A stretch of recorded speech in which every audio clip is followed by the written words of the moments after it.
Putney Bridge is about a 7-mile wander from King's Cross, and 7 miles of London holds a myriad of opportunities to head off course for the easily distracted, of which I'm one. But that's the whole point of wandering. You stumble upon things. There was little stumbling during the first stretch of the route, King's Cross to Sloane Square, as it's the trip to Saatchi Gallery, a regular destination, and the danger of following familiar paths is one doesn't take in one's surroundings.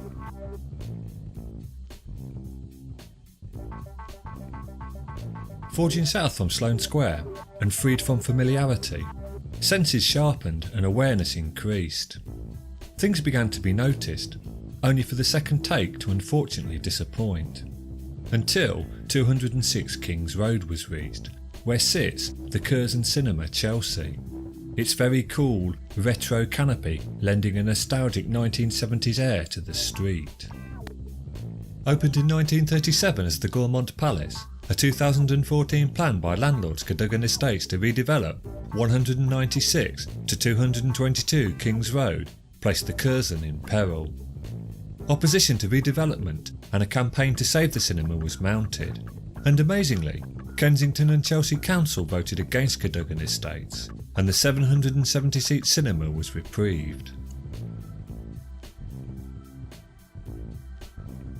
Continuing along the King's Road, one reaches, at 264, Chelsea Fire Station. The red doors contrasting with the concrete on which the black sans serif font elegantly spells out Chelsea Fire Station is a design of allurement. The fire station, like the Curzon Cinema, also came under threat in 2014, when it was the proposed site for a new Crossrail station. But plans to site the station have been moved 2 junctions south to the intersection of Sydney Street and the King's Road. Where New King's Road meets Fulham High Street, looking right, 2 facades can be seen left standing on a cleared building site at 84 to 90B Fulham High Street. Intrigued, I tried to find out what the facades were part of, and it appears they were the gatehouses for buildings formerly belonging to the Territorial Army.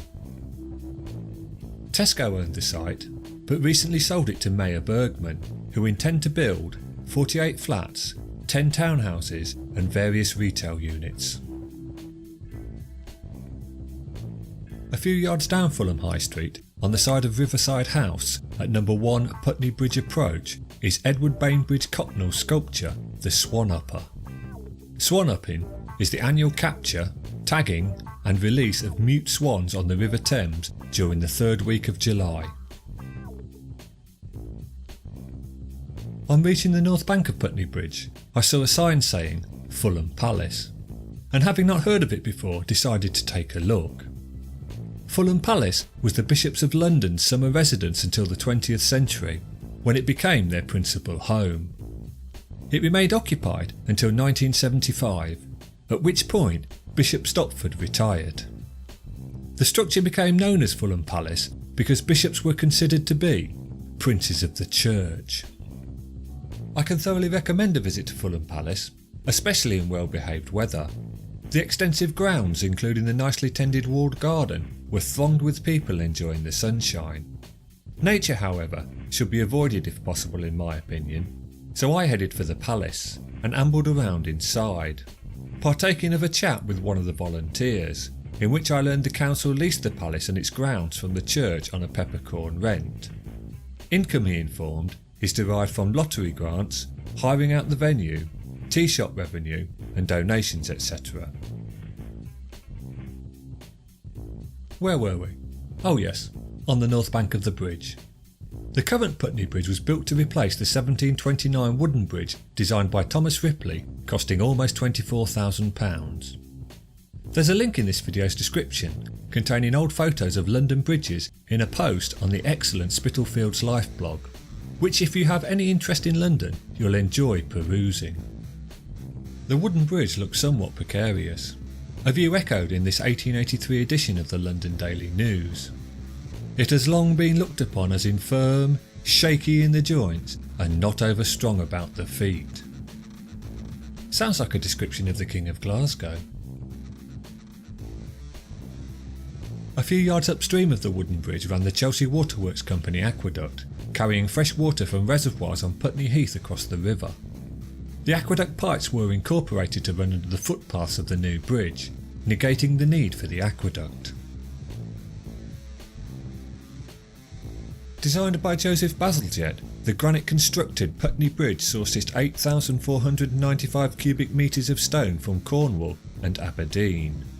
Ruby's Law Quarry in Aberdeen, where the bridge's granite most likely originated, is the site of Europe's largest man-made hole.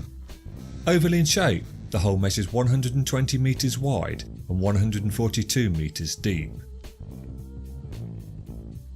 When opened in May 1886, 4 years after work commenced in 1882, Bazalgette's classical vision consisted of 4 cutwaters and buttresses, 5 arches with false voussoirs exhibiting stepped estrados, bold cornice and plain parapet. On the parapets, iron lamp standards with foliate base and 3 foliate branches. Let's define some of those terms. Commonly styled to resemble the prow of a ship, cutwaters form the outer surface of bridge piers and ease water flow around the piers, reducing force, erosion and damage from debris collision. Usually projecting from a wall, a buttress provides added strength. Putney's buttresses sit above its piers and are plain in design. Voussoirs are precisely cut wedge-shaped blocks that press firmly against the surface of each neighbouring block, distributing load uniformly along the arch. False voussoirs are purely decorative. The outer arcs of voussoirs are termed the estrados. Stepped, in Putney's case, is the pattern they are arranged. Cornice is the decorative moulding atop a wall. The low protective wall along the edge of a roof, balcony or bridge carries the name parapet. And foliate denotes decorated with leaves or leaf-like motifs. In 1886 the bridge measured 213.3 metres between abutments, possessed a carriageway 7.6 metres wide and footpaths 2.8 metres broad either side of the carriageway. The middle arch spanned 43.8 metres and its crown was 6 metres above Trinity High water mark. And what is Trinity High water? Well, according to the Port of London Act 1968, Trinity High water is 3.475 metres above ordnance datum. No, I'm no wiser either. Pier foundations were sunk 7.3 metres below the river bed, all but eliminating the possibility of disturbance from the river's movements. The foundations were constructed in cofferdams. A cofferdam is a temporary watertight structure that encloses an underwater area.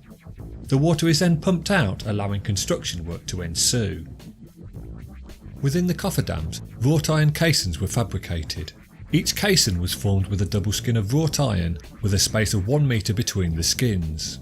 This cavity was then filled with concrete before being lowered into place. There were 3 caissons to each pier, and after they'd been sunk the required 7.3 metres below the riverbed, the spaces left within were excavated and filled with concrete, upon which the pier masonry was built. Surrounding alterations to accommodate the bridge included a new rising approach on the north bank, from High Street Fulham at its junction with Church Street, partly through All Saints Church Vicarage Gardens. The new road's proximity disturbed the Bishop of London's peace, causing him to raise the height of his garden wall. Also disgruntled was landlord of the Eight Bells pub on Fulham High Street. He claimed and received £1,000 compensation from the Metropolitan Board of Works for loss of business due to his premises now being bypassed. The new north approach measured 64 metres in length, 15.24 metres in width, and its gradient was 1 in 35.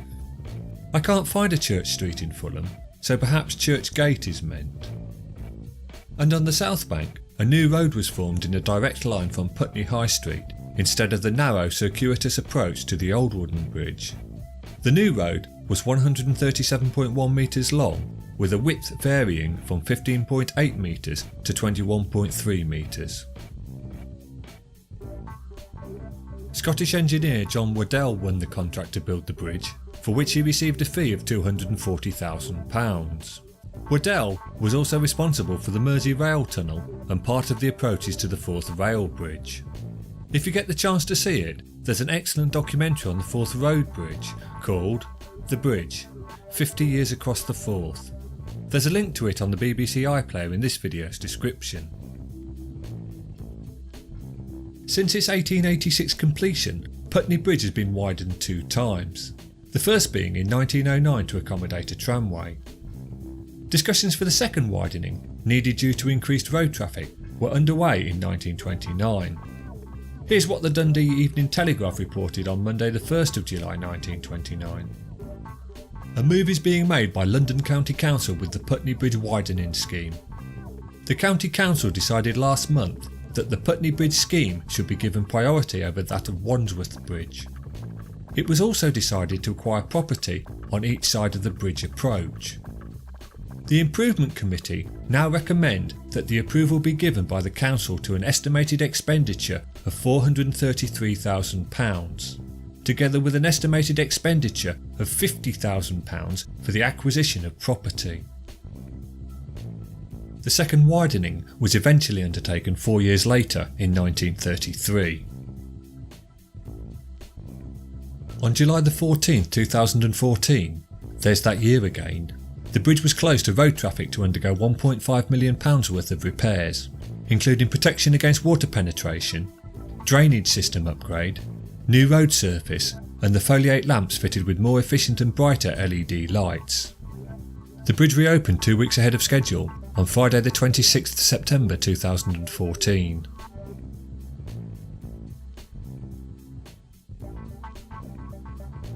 Photos and videos shot and many admiring glances thrown the way of this beautiful Grade 2 listed bridge, it was time to head east back towards King's Cross, along the most pleasant Thames path.